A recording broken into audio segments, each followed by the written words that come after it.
aleluia, aleluia, aleluia.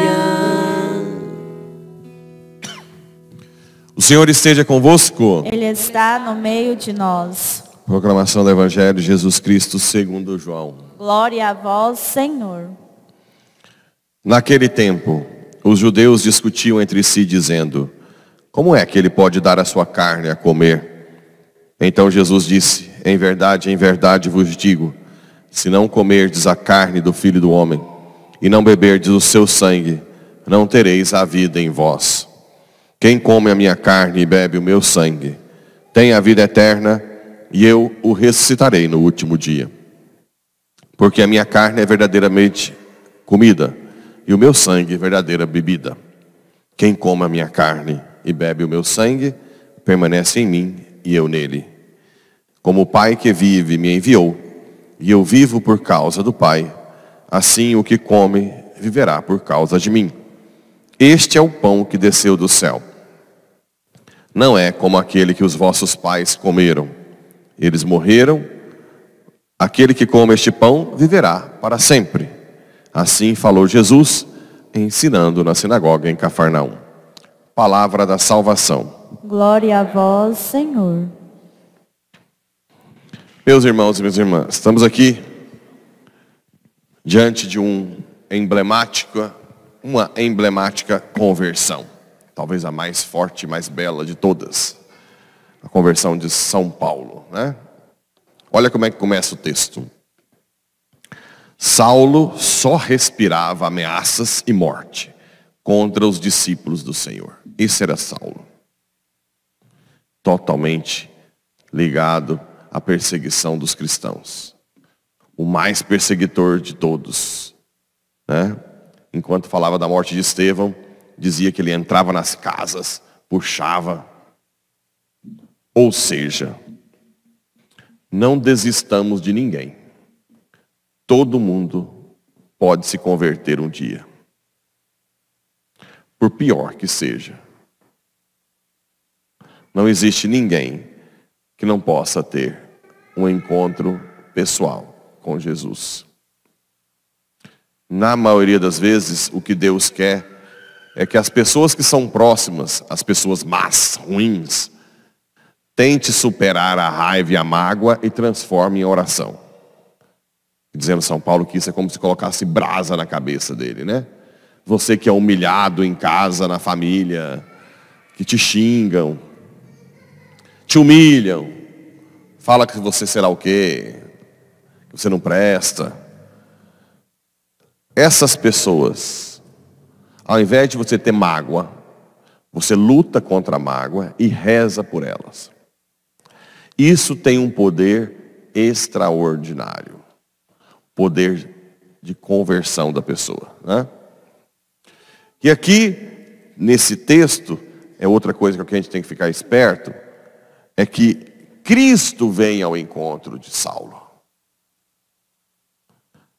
Durante a viagem, já estava perto de Damasco, Saulo de repente viu-se cercado de uma luz que vinha do céu. Caindo por terra, ele ouviu uma voz: Saulo, por que me persegues? Interessante que Jesus não fala por que persegue os meus filhos. Quem persegue um cristão, persegue a Cristo. Quem persegue um missionário, persegue a Cristo. A gente tem que tomar muito cuidado com isso.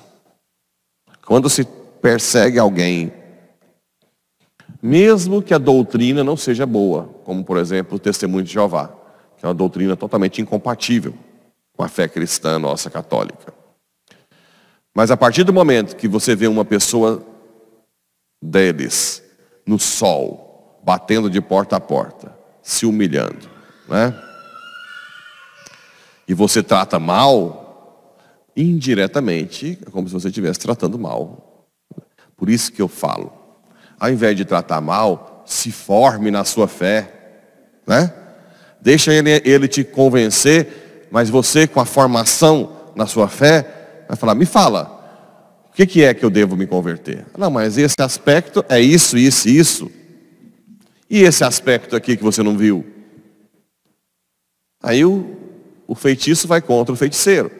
Mas no diálogo, na formação, no conhecimento da sua fé. Agora, se você não se forma, aí vai fazer como a maioria dos católicos. Não, sai daqui, né? Eu não quero falar com você. Isso não é uma postura bonita.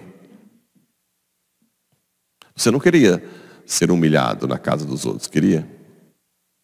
Não faça com os outros o que você não quer que seja feito com. Nós vamos fazer esse ano porta a porta. E muitas vezes nós vamos ser humilhados. Aí você vai ver, tanto que é bom.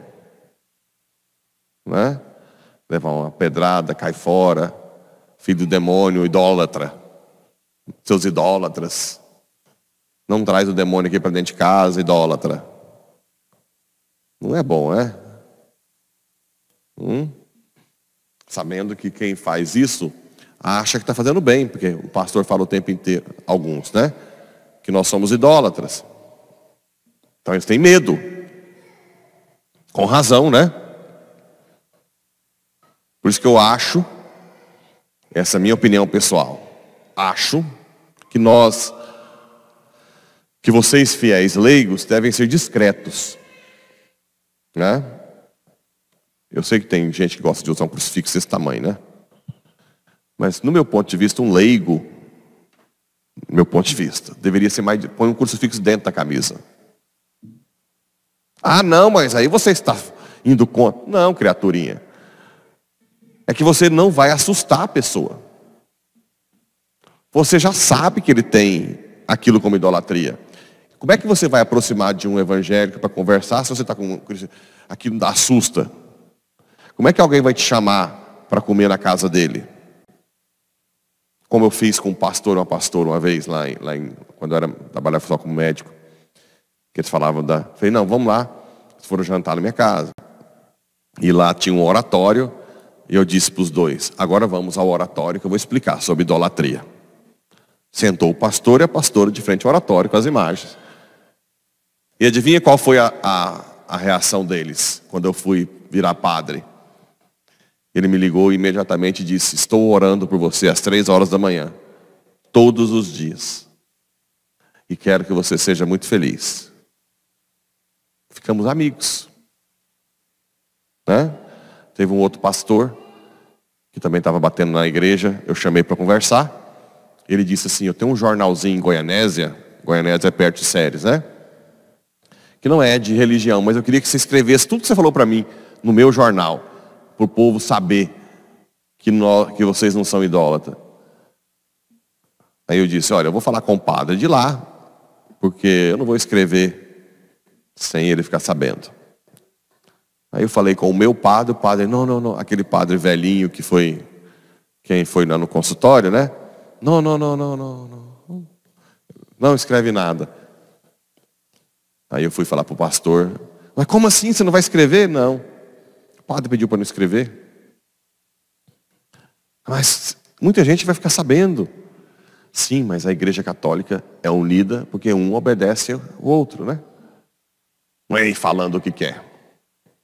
A gente vai tendo unidade. Então, Cristo vai ao encontro de quem está mal, de quem é mal, de quem persegue, desde que tenha alguém que seja canal de graça para Ele. E esse alguém tem que ser vocês.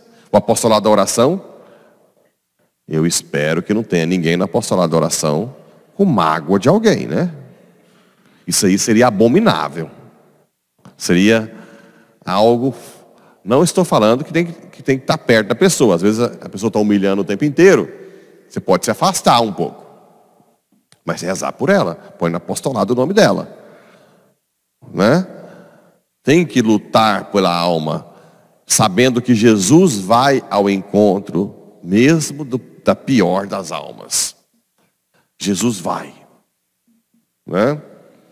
São João Bosco, Dom Bosco, quando ele cuidava dos meninos, tinha um adolescente bem rebelde